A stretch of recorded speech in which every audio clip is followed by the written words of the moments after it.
Prime Minister's questions in the weekly political showdown in the UK's House of Commons, as you can see, and we'll be joining them live now to hear the conversations going on. 200 schools and hundreds of NHS sites across the country will benefit from GB Energy's first solar projects, including Falmouth Community Hospital in my honourable friend's constituency.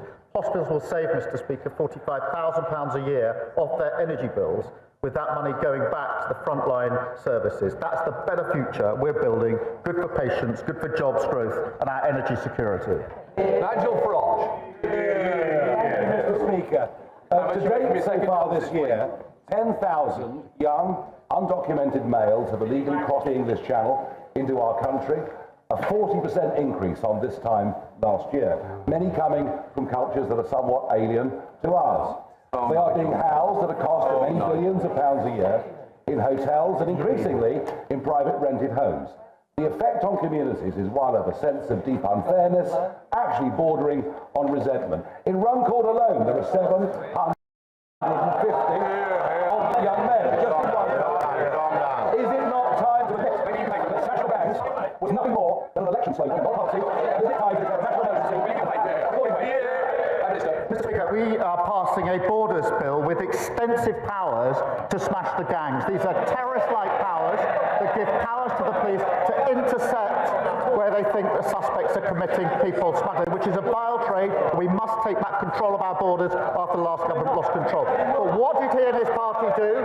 Did they support those extra measures to actually smash the gangs? No, they went in the lobby with this lot in their new coalition to vote against them. And let's be clear what a vote for his party means. It means a vote to charge for the NHS. It means a pro-Putin foreign policy and a vote against workers' rights. And now we hear, Mr Speaker, he's recruited Liz Truss as his new top advisor. And as he was cheering on the mini-budget. George Silence. Thank you, Mr Speaker. For years, my constituents in Orrell have suffered from a lack of local health provision. But next month, that will begin to change, thanks to a new partnership that I built with our local NHS, Wigan Athletic and Wigan Warriors at a Centre for Excellence in Women's Sport. This will be a shining example of shifting healthcare from hospitals into communities. So can I urge the Prime Minister to continue with our plan for change and ignore the member for Clacton who, for decades, has pushed to dismantle our NHS so that my constituents must pay to see their doctor. I see the member for Clacton complaining, but what did he say? So we're going to have to move to an insurance-based system of healthcare. His words. If you can afford it, you pay. Not under our watch, Mr Speaker. While he's busy taking Liz Truss's advice and falling over Putin, we're driving down waiting lists, 3 million extra appointments delivered and waiting lists slashed in the most deprived areas. That's 6 times the waiting list will come down, including during the winter periods. We're rebuilding our NHS, rebuilding our country of future and delivering for working people. Liz Jarvis. Thank you, Mr Speaker. Just before Christmas, thousands of my constituents in Eastleigh were left without water after yet another incident involving Southern Water, the latest in a long series of issues, including outages and sewage dumping in our precious chalk stream, the River Itchen. Yet this month, my constituents face water bill hikes of 47%. Does the Prime Minister understand why my constituents are so angry about this?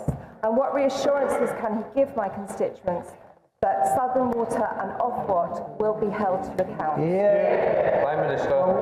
I thank her for raising this, and the party opposite should apologise to her constituents for allowing record sewage into our waterways. Our Water Act will clean up our rivers, lakes and seas. Under new powers which came into effect last week, in fact, water bosses can now face years in jail for concealing sewage spills. We've banned the payment of bonuses and introduced new powers. And of course, we're delivering a major review through our Water Commission. And I'll reassure the member we won't hesitate to take further steps. Sam Cole. Thank you very much, Mr Speaker. Listening to residents in North West Cambridgeshire on the doorstep and in local coffee mornings, there's a clear message. People want local police that have the time and resources to get to know crime in their areas and tackle it at the root. And I know our Labour mayoral candidate's committed to that as she's elected tomorrow. So could the Prime Minister update residents across Cambridgeshire and Peterborough on how our plan for change is tackling crime and antisocial behaviour and boosting police ranks by 13,000 officers that will be visible in all local communities? The party opposite decimated neighbourhood police, and crimes like shoplifting and antisocial behaviour ran rife. I can tell him what we're doing through the plan for change: extra police officers, extra PCSOs and more special constables. On top of that, Mr Speaker, a named officer for every community and more teams out in our town centres on Friday and Saturday nights. That's what you get with a Labour mayor working with a Labour government to deliver change for Cambridgeshire and Peterborough. Thank you, Mr Speaker. Eastbourne War veteran Staff Sergeant Pauline Cole is a veteran who sustained injuries while serving our country. She was awarded military compensation. But because military compensation is currently considered income by this government, her pension credit has been cut from £77 a week to just £11 a week. We've met with the relevant minister to try to address this to no avail. So I want to ask the Prime Minister, with the anniversary, the 80th anniversary of VE Day just next week, will he meet with Pauline, who's in the gallery, and I, to address this injustice and to ensure that no veteran is penalised for serving our country? Prime Minister. Can I thank him for raising this important issue with us? We will always stand up for those who serve our country. I pay tribute to Pauline for her service, and I will make sure that she gets the appropriate meeting that she wants and needs to discuss her specific case. Thank you, Mr Speaker. This week, thanks to this Labour government, hundreds of free breakfast clubs have opened across our country. Will the Prime Minister join me in sending good wishes to the staff and pupils at Castle Carrick, Udale, Longtown, Inglewood, Brook Street, Blackford, Hallbank Gate and Bishop Harvey Goodwin schools in my constituency, which are among the first benefits from this important scheme? And can he confirm that this is just the start of Labour's plan for change to deliver for working parents? Let me pay tribute to all the staff in her constituency who are working in the breakfast clubs, which of course, Mr Speaker, deliver free breakfast clubs, 30 minutes of free childcare, saving working parents £450 a year, and we've opened the first 750 across the country. There'll be many more to come, Mr Speaker. We are of course also saving parents £50 a year by making school uniforms cheaper, something the Leader of the Opposition ordered all her troops to vote against. Thank you, Mr Speaker. The playing of music and loud videos on public transport without headphones is becoming increasingly common. The various bylaws outlawing such antisocial behaviour are clearly not working. Whilst planned cuts to the British Transport Police are bound to make matters worse. Will the Prime Minister back the Lib Dem plan to introduce effective enforcement and a publicity campaign to persuade people to plug in their headphones? After which, you never know, perhaps we can encourage the uncivil minority to take their feet off the seats. Prime Minister. Well, he raises a really important question of antisocial behaviour. They're laughing about it. That really sums up what they did in the last 14 years. He knows there are already strict rules in place to prevent antisocial behaviour, including fines of up to £1,000. But we are focused on tackling antisocial behaviour. It's not low level. It does affect people and their communities and their sense of safety and what they can do with their own lives. And that's why an additional £1.2 billion has been set aside for policing, 13,000 new neighbourhood police officers, new respect orders, and a named officer in every community. We take this seriously. They laugh about it. Bill Ribeiro had it. Mr Speaker, rent in my constituency is becoming exceedingly unaffordable, with the ONS's most recent data estimating that the average price of rents have risen by over 10% in the last year, whilst average wages haven't risen at the same level. And I know several metro mayors are calling from the power to control rents in their region to help tackle the issue, and the steps in the Renters' Rights Bill to cap market rents at the market rate are positive. But as landlords are the ones setting the market rates, renters in my constituency are fearful that this won't be enough to protect them from rising rents. So can the Prime Minister tell me what steps this government is taking to bring down rental prices? Prime Minister. She's absolutely right to raise this important issue. Communities across the country are facing the consequences of the utter failure of the party opposite to build enough homes.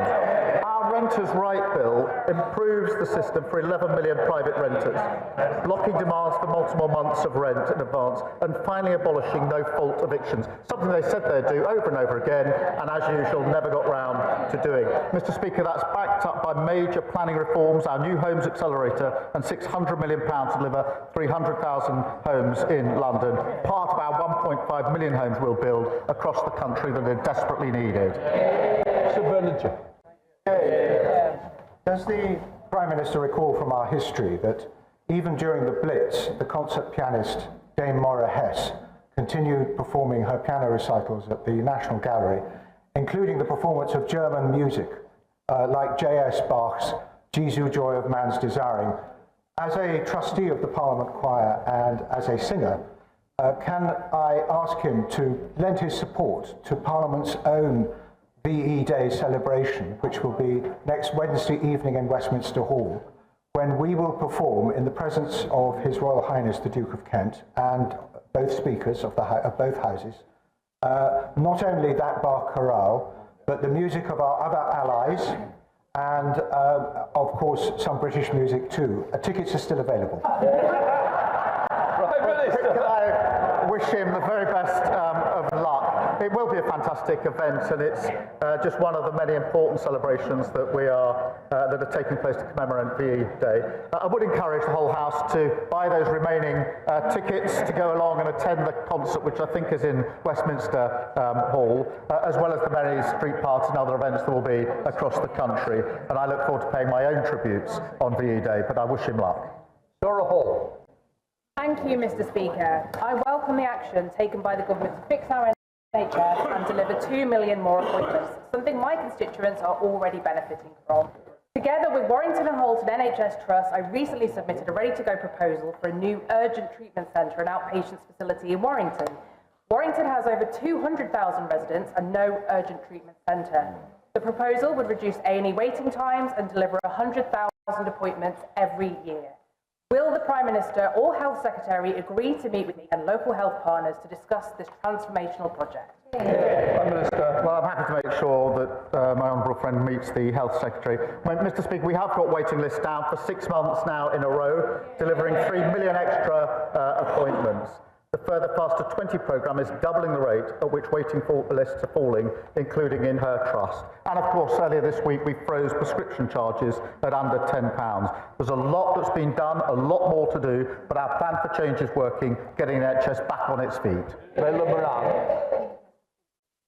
The non-disclosure agreement was entirely one-sided, gagging me, but not the men or the execs involved. It covered not just business matters, but everything painful I'd endured. I ended up in hospital. These are the words of a victim who suffered intolerable sexual misconduct in her workplace.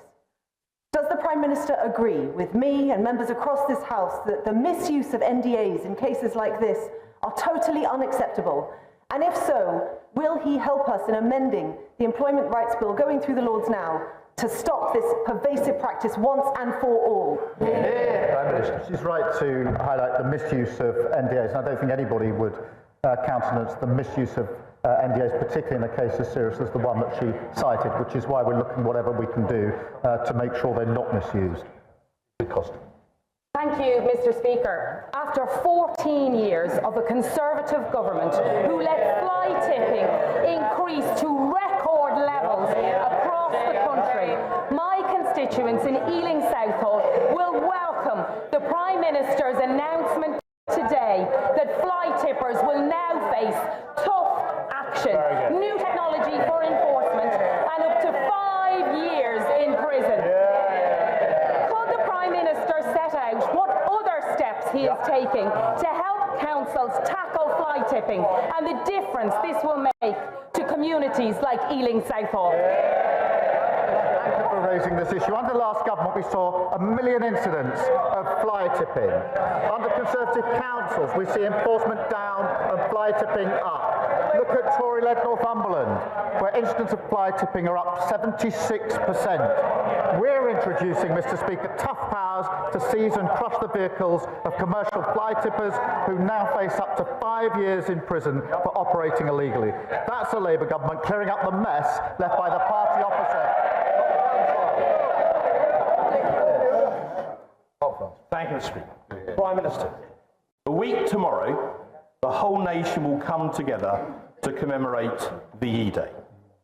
Those who fought in World War II, including my own father, would often attest that no one did more to maintain their morale in adversity than Dame Vera Lynn, the force's sweetheart. A doughty band of campaigners for several years have been trying to create a national memorial in her honour. I'm pleased to tell the House they now have a stunning design. They have a site appropriately at Dover, and they've already raised over 3/4 of the funding that they would need. So at this very special time, would the Prime Minister lend his support in principle to this noble endeavour? Would he be prepared to accept a personal briefing on the campaign, in which case I suspect that he and I will meet again?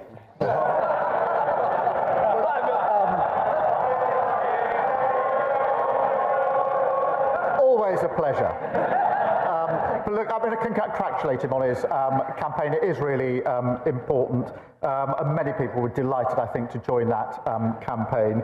Dame Vera is sewn into our nation's soul, providing the soundtrack for our greatest generation, and so it's particularly timely, so I'll support the campaign that he has done so much to promote. Adam Thompson. Thank you, Mr. Speaker. Whether it is the crevasse on the island outside of Asda in Long Eaton or the array of tyre poppers on Quarry Hill Road in Ilkeston, every day my inbox is filled with complaints about potholes that Conservative Derbyshire County Council has failed to fix. Given that the government has poured £1.6 billion of extra funding into road repairs and that tomorrow is the Derbyshire County Council elections, does the Prime Minister agree with me that it is high time that Erewash and the wider Derbyshire got itself a Labour council that will actually repair the roads? Well, he's absolutely right. Conservative Derbyshire County Council is home to more potholes than anywhere else in the country, and drivers are paying the price. Mr. Speaker, our plan for change has committed enough funding to fix 7 million extra potholes this year, and for the first time, councils like Derbyshire must publish how many potholes they've actually repaired in order to get the cash. The party opposite left Britain's roads crumbling. We are fixing them. Samir Wilson. Speaker, the blackouts in Spain which have caused chaos, the realisation amongst many backbenchers in his own party that thousands of jobs are being lost in Scotland in the oil industry, and the fact that businesses are facing energy costs which are making them uncompetitive and consumers being plunged into poverty, fuel poverty. Does he not recognise that his net zero policy is not only bad, but it's mad? And indeed, his own former leader is now accepting this. Will he not accept the advice from someone within his own party if he won't accept advice from this side of the House? Prime Minister. Well, many years on the opposite benches, I learned when asking questions at PMQs, not just to read the headline on a Wednesday morning, but to look at some of the detail. What Tony Blair said is we should have more carbon capture. We've invested in carbon capture. That's many jobs across different parts of the country. He said that AI should be used. We agree with that. We've invested huge amounts in AI on the jobs of the future. He also said we need domestic targets so that businesses have their certainty. If you look at the detail of what Tony Blair said, he's absolutely aligned with what we're doing here. These are the jobs and the security of the future. I would also say that we shouldn't weaponise the difficult position that people in Spain and other countries find themselves in at a very difficult time. Final question, Alex Bellinger. Thank you, Mr. Speaker. I welcome the government's decision this month to secure British steel, and at a time when European security is critical, its defence manufacturers in the Black Country, like Summers Forge in Hell's-Erin and BB Price in Cradley Heath, they'll be using that steel to make the military equipment that our defence needs. Will the Prime Minister commit to make manufacturing investment in the Black Country a national priority so that we can live up to our industrial heritage and create the high-quality defence jobs that our region so desperately needs? I'd like to pay tribute to my honourable and gallant friend for his service to his country. He understands our national security and economic security go hand in hand. Mr. Speaker, it's vital that defence investment creates more jobs, apprenticeships and opportunities in the Black Country and across the United Kingdom. That's why we've launched a new hub to give up to 12,000 small firms better access to defence contracts. And of course, we're raising defence spending, the highest sustained increase since the Cold War, something the party opposite failed to do in 14 years in office. Right, we'll let the